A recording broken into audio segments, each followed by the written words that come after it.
পশ্চিমবঙ্গবাসীদের SIR নিয়ে সমস্যা সমাধানের জন্য সব জেলায় বসবে সমাধান ক্যাম্প। এই ক্যাম্পের মাধ্যমে আপনাদের সমস্ত সমস্যার সমাধান করে দেওয়া হবে। তো বুঝতেই পারলেন, নির্বাচন কমিশনারের তরফ থেকে আমাদের পশ্চিমবঙ্গে এই অভিনব উদ্যোগ নিয়েছে, যেটা বিহারের ক্ষেত্রে কিন্তু হয়নি। তবে আমাদের পশ্চিমবঙ্গে এই হেল্প ডেস্ক চালু করা হচ্ছে।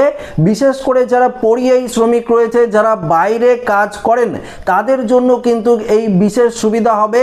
তারা ফোন করে ফোন আলাপের মাধ্যমেই জেনে নিতে পারবে কোন প্রসেসে এই এসআইআর তারা করতে পারবে। অর্থাৎ বাইরে থেকেও আপনারা এসআইআর অনলাইনের মাধ্যমেই করাতে পারবেন, এমনটাই কিন্তু নির্বাচন কমিশনারের তরফ থেকে পরিষ্কারভাবে জানিয়ে দিয়েছে।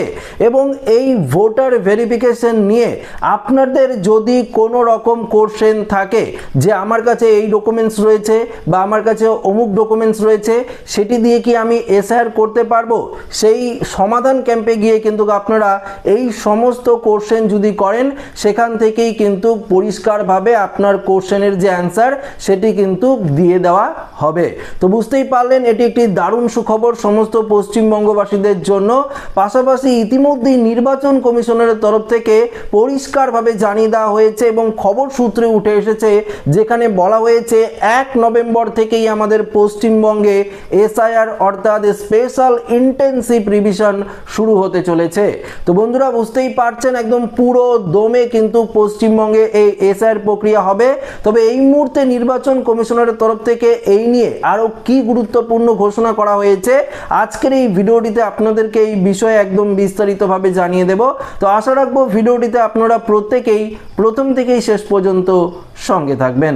তো বন্ধুরা, প্রথমত আপনাদেরকে জানিয়ে দিই, যারা পরিযায়ী শ্রমিক রয়েছেন বা যারা বাইরে চাকরি করেন বা কাজের সূত্রে আপনারা বাইরে থাকেন, অনেকেই আপনারা কমেন্ট করছিলেন যে এসআইআর যখন হবে তখন কি আমরা বাড়িতে গিয়ে এই ভোটার ভেরিফিকেশন করাবো, না এখান থেকেই আমরা অনলাইনের মাধ্যমে করতে পারবো। তো এতদিন পর্যন্ত আমিও সেই উত্তরটি জানতাম না। তবে ইতিমধ্যেই নির্বাচন কমিশনারের তরফ থেকে এই নিয়ে পরিষ্কারভাবে জানিয়ে দিয়েছে যে আপনারা কিন্তু চাইলে অনলাইনের মাধ্যমেই এসআইআর করাতে পারেন উপযুক্ত ডকুমেন্টস দেখিয়ে। পাশাপাশি অনলাইনের মাধ্যমে এনুমারেশন ফর্ম ডাউনলোড করে আপনারা কিন্তু সেটিও ফিল আপ করে বিএলও অফিসারদের হাতেও কিন্তু জমা দিতে পারেন। তো যারা পরিযায়ী শ্রমিক রয়েছে, যারা কাজের প্রেশার রয়েছে, বাইরে থাকেন, বাড়িতে আসার সমস্যা রয়েছে, আপনাদের জন্য কিন্তু এটি একটি দারুণ সুখবর। পাশাপাশি যে সমস্ত জেলা রয়েছে পশ্চিমবঙ্গের, প্রায় সমস্ত জেলায় হেল্প ডেস্ক অর্থাৎ সমাধানের জন্য একটি সমস্যা সমাধানের জন্য ক্যাম্প তৈরি করা হবে। এই ক্যাম্পে আপনারা কিন্তু ফোন আলাপের মাধ্যমেও আপনার যে কোশ্চেনগুলো রয়েছে এসআইআর নিয়ে, যেগুলো আপনারা আমাকে করেন, সেই সমস্ত কোশ্চেনগুলো কিন্তু আপনারা সেখানে করতে পারবেন। তবে আপাতত যে কোন নাম্বারে আপনারা ফোন করবেন, কিভাবে সেই সমাধান ক্যাম্প বসবে, কবে নাগাদ বসবে, সেই নিয়ে কিন্তু এখনো পর্যন্ত কিছু ঘোষণা করা হয়নি। তবে অবশ্যই যে বসতে চলেছে এই সমাধান ক্যাম্প, এটা কিন্তু জানিয়ে দিয়েছে নির্বাচন কমিশন। তবে ইতিমধ্যে আরেকটি গুরুত্বপূর্ণ আপডেট উঠে এসেছে, যেটা আপনাদেরকে পরিষ্কারভাবে জানিয়ে দিই। আমাদের পশ্চিমবঙ্গে 1 নভেম্বর থেকে এসআইআর শুরু হচ্ছে। তবে সোম থেকে মঙ্গলবারের মধ্যেই যে এসআইআর যে ফুল নোটিফিকেশন অর্থাৎ অফিসিয়াল যে নোটিফিকেশন, যেটা বিহারের ক্ষেত্রে দেওয়া হয়েছিল, আমাদের পশ্চিমবঙ্গে সোম থেকে মঙ্গলবারের মধ্যেই আপলোড করে দেওয়া হবে, অর্থাৎ সেই নোটিফিকেশন দিয়ে দেওয়া হবে। সেই নোটিফিকেশনের ভিত্তিতেই বিএলও অফিসাররা আপনার বাড়িতে গিয়ে অর্থাৎ প্রত্যেকের বাড়িতে গিয়ে এই ভোটার ভেরিফিকেশনের যে কাজ সেটা কিন্তু সম্পূর্ণ করবে। তবে বিএলও অফিসারদের কড়া নির্দেশ দিয়েছে এবং পাশাপাশি আমাদের পশ্চিমবঙ্গ থেকে শুরু করে যে রাজ্যগুলিতে এসআইআর হবে, আপাতত ইতিমধ্যেই তামিলনাড়ুর কথা আপনাদেরকে আগে একটি ভিডিও দিয়েছি, সেখানে পরিষ্কার বলেছি যে আমাদের পশ্চিমবঙ্গের পাশাপাশি অসম, তামিলনাড়ু, পুদুচেরি থেকে শুরু করে কেরলা, এই 5টি রাজ্যে আপাতত কিন্তু এসআইআর শুরু হতে চলেছে। তবে এই সমস্ত রাজ্যের যে সিইও রয়েছে, মুখ্য নির্বাচনী আধিকারিক রয়েছে, তাদেরকে কিন্তু পরিষ্কারভাবে কিন্তু অর্থাৎ কড়া নির্দেশ দিয়েছে নির্বাচন কমিশন এবং বলেছে সমস্ত জেলায় জেলায় বিএলও, বিএলএ, ইআরও, এইআরও সবাইকে নিয়ে কিন্তু জরুরি ভিত্তিতে একটি দলীয় বৈঠক কিন্তু করা হবে। অর্থাৎ যখন এই ফুল নোটিফিকেশনটি প্রকাশিত করা হবে, তার 7 দিনের মধ্যেই সমস্ত বিএলও অফিসার থেকে শুরু করে সবাইকে আপনাদেরকে কিন্তু প্রস্তুত করতে হবে, যা ট্রেনিং বাকি রয়েছে সেটা কিন্তু শেষ করে একদম পুরোপুরি প্রত্যেকের বাড়ির উদ্দেশ্যে এই ভোটার ভেরিফিকেশন যে প্রক্রিয়া সেটা কিন্তু শেষ করতে হবে। তবে আপনাদেরকে জানিয়ে দিই, আপনারা প্রত্যেকেই জানেন যে নির্বাচন কমিশনের তরফ থেকে যে জরুরি ভিত্তিতে দিল্লিতে দুদিনের বৈঠক ছিল, তো প্রথম দিন বৈঠকের পরই কিন্তু নির্বাচন কমিশন কি করেছিল যে বিশেষ করে আমাদের পশ্চিমবঙ্গের 600রও বেশি বিএলওদের কিন্তু শোকজ নোটিশ দিয়েছিল এবং বলেছিল তারা কি কারণে কাজ করতে রাজি নন সেটা কিন্তু জানাতে হবে। তবে বিএলও অফিসারদের উদ্দেশ্যেও নির্বাচন কমিশন জানিয়ে দিয়েছে এই এসআইআরে আপনাদের যা রকম সাহায্য লাগে সেটা নির্বাচন কমিশন করবে, যত রকম হেল্পের দরকার সেটা করবে, প্রয়োজনে পুলিশ প্রশাসনের দ্বারাও আপনাদের যে সহায়তা সেটা করা হবে। আপনারা যদি ভাবেন যে এসআইআর যখন আপনারা করতে যাবেন তখন যদি কোনো সমস্যা হয় তাহলে আপনারা কি করবেন, সেই জন্যই নির্বাচন কমিশন আশ্বস্ত করেছে দরকার পড়লে পুলিশ প্রশাসন দিয়ে আপনাদেরকে পাহারা দেওয়া হবে এবং আপনারা যখন যাবেন অনায়াসেই আপনারা কিন্তু প্রত্যেকের বাড়ি গিয়ে এসআইআর করতে পারবেন, কোনো রকম সমস্যা হবে না। তো বিএলও অফিসারদের কিন্তু এটা জানিয়ে দিয়েছে নির্বাচন কমিশন। তো বুঝতেই পারলেন আমাদের পশ্চিমবঙ্গে এসআইআর এর যে প্রক্রিয়া সেটা কিন্তু পুরো দমে শুরু হয়েছে।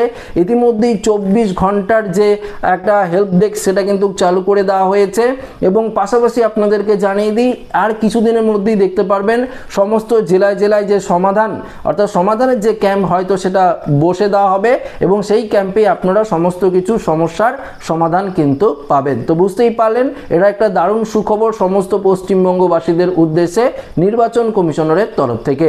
এছাড়া অনেকে আপনারা যেই কমেন্টটি করছিলেন যে 2002 সালের যে ভোটার লিস্ট রয়েছে এবং 2025 সালের যে ভোটার লিস্ট রয়েছে, এই ভোটার লিস্টের যে ম্যাপিংয়ের কাজ চলছে, আপনাদের যদি নামও না থাকে সেক্ষেত্রেও আপনাদের সমস্যা হওয়ার কথা না, কেননা আপনারা যে 11টি ডকুমেন্টসের কথা নির্বাচন কমিশন বলেছে তার মধ্যে একটি ডকুমেন্টস দেখিয়ে আপনারা ভোটার ভেরিফিকেশন করাতে পারবেন। আপনাদেরকে একটি কথা আমি বারবার বলি, আজও বলছি আবারও বলছি, অর্থাৎ নির্বাচন কমিশনারের তরফ থেকে যেটি বলা হয়েছে এসআইআর এর উদ্দেশ্য হলো যে অবৈধ ভোটার যে লিস্ট রয়েছে বা যারা অনুপ্রবেশকারী রয়েছে, যারা মৃত ব্যক্তি রয়েছে, যারা ঠিকানা পরিবর্তন করেছেন অর্থাৎ ঠিকানা পরিবর্তন করেছেন, ভোটার কার্ড ট্রান্সফার করেছেন, এই সমস্ত যে ভোটার লিস্ট রয়েছে সেগুলোকে ফাইনাল লিস্ট থেকে বের করে দিয়ে একটি স্বচ্ছ ভোটার লিস্ট প্রস্তুত করাই লক্ষ্য হলো নির্বাচন কমিশনারের। তো আশা করি আপনারা পরিষ্কারভাবে বুঝতে পারলেন যে এসআইআরে কারো কোনো অসুবিধা হবে না, এমনটাই কিন্তু আশ্বস্ত করেছে সমস্ত পশ্চিমবঙ্গবাসীদের নির্বাচন কমিশন।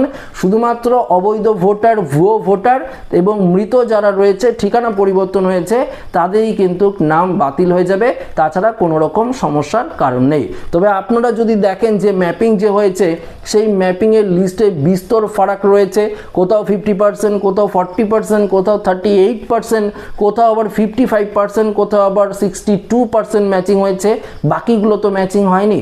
তাহলে কি আমাদের রাজ্যে এই ভোটার ভেরিফিকেশন যেই জেলাগুলিতে একদম পার্সেন্টেজ খুব কম সেখানে কি তাহলে প্রচুর পরিমাণে ভোটার লিস্ট বাতিল হবে? সেটা কিন্তু একদম নয়। যখন এসআইআর প্রক্রিয়া হবে আপনারা নিজেরাই বুঝতে পারবেন যে কত লোক বাদ যাচ্ছে। তো বন্ধুরা, আপনারা বিভিন্ন রাজনৈতিক দলের বিভিন্ন ধরনের মত দিয়েছে যে তারা বলছে কোথাও 2.5 কোটি বাতিল হয়ে যেতে পারে, কোথাও 1.5 কোটি বাতিল হয়ে যেতে পারে, কোথাও আর বলছে 2,40,00,000 ভোটার নাম বাতিল হয়ে যেতে পারে। তো আপনারা কোনো রকম এই নিয়ে ভয় পাবেন না, কোনো রকম আতঙ্কিত হবেন না। অবশ্যই যখন এসআইআর হবে আপনারা তো নিজেরাই করবেন, তখনই আপনারা বুঝতে পারবেন যে কত লোক এই এসআইআর থেকে বাতিল হয়ে যাচ্ছে। তবে 3 মাসের মধ্যেই এই এসআইআর যে প্রক্রিয়া সেটা কিন্তু সম্পূর্ণ করা হবে, এমনটাই জানিয়ে দিয়েছে নির্বাচন কমিশন। এসআইআর যখন অফিসিয়াল নোটিশ দিয়ে দেবে এবং তার 1 মাসের মধ্যেই আপনারা দেখতে পারেন 30 থেকে 35 দিনের মধ্যেই দেখতে পারবেন যে একটি খসড়া যে তালিকা, অর্থাৎ 30 থেকে 35 দিন তো লাগবে এই প্রসেসিংটা করতে, অর্থাৎ বিএলওরা প্রত্যেকের বাড়ি যাবে, সেই লিস্ট তৈরি করবে, ভেরিফিকেশন করবে, তারপর তো খসড়া তালিকাটা প্রকাশিত করবে। সেই খসড়া তালিকা প্রকাশিত হওয়ার অর্থাৎ 30 থেকে 35 দিনের মধ্যেই আপনারা সেই খসড়া তালিকা দেখতে পারবেন। সেই খসড়া তালিকাতেও যদি কোনো রকম সমস্যা থাকে আপনারা আপত্তি কিন্তু জানাতে পারবেন, বিএলওকে আপত্তি জানাতে পারেন, পাশাপাশি ইআরও বা এইআরওকে আপত্তি জানাতে পারেন যে আমার নাম ভুলবশ কারণে সেই লিস্টে ওঠেনি, কেন ওঠেনি, তারা অবশ্যই খুঁটিয়ে দেখবে, তারপর যদি প্রয়োজন হয় আপনার নামটি ফাইনাল তালিকায় তুলে দেওয়া হবে। তো এই যে লিস্ট প্রকাশিত করা হবে, সেই লিস্ট খসড়া তালিকা প্রকাশিত হওয়ার ঠিক 1 সপ্তাহের মধ্যেই কিন্তু আপনারা ফাইনাল লিস্টটি দেখতে পারবেন ভোটার ভেরিফিকেশনের। তো আশা রাখবো ভিডিওটি প্রত্যেকের ভালো লেগেছে। ভিডিওটি ভালো লাগলে লাইক করবেন, বন্ধুদের সাথে শেয়ার করবেন, নতুন হয়ে থাকলে চ্যানেলটিকে সাবস্ক্রাইব করে নেবেন। ধন্যবাদ।